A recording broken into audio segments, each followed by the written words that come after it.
Here's what you didn't see on this week's episode of Anything is Possible. How'd you end up in sports talk radio?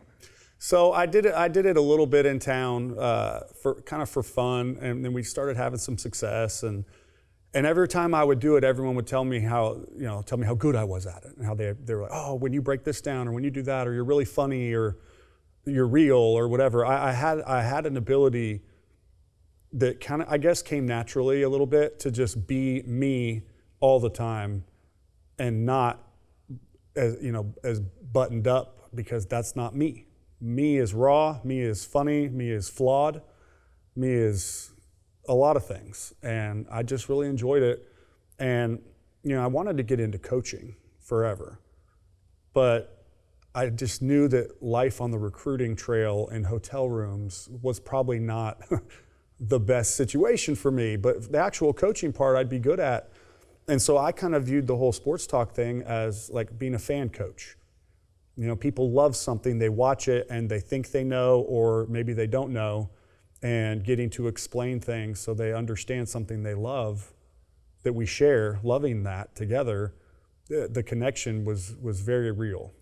You do a great job. I listen to you, and what I love to hear you do is go, no, you're wrong, and let me tell you why. Yeah. You don't understand what's going on here. Yeah. Here's what's going to happen. You remind me in that regard, you remind me of Tony Romo.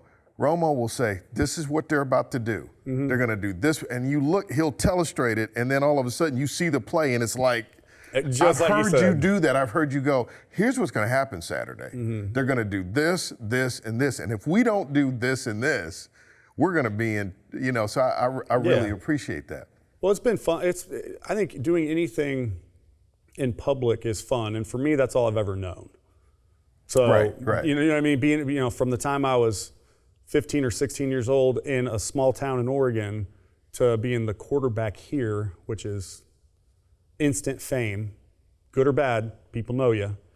And then into the NFL, and then afterwards, and being open about my story. I read an article that I did in 2010. It was the first time I ever opened up about everything. And I went and reread it, and I was like, man, what an idiot. I didn't know anything. I had no idea about any of this stuff. Hey, man, but I really admired how courageous you are to say, I'm bipolar, and I'm a recovering addict, and it's possible to get help.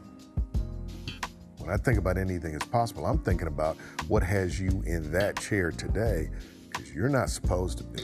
No. Right? You're probably on your 10th second chance. Oh, if I'm a cat, I'm even dead. Right. Yeah, right. For sure.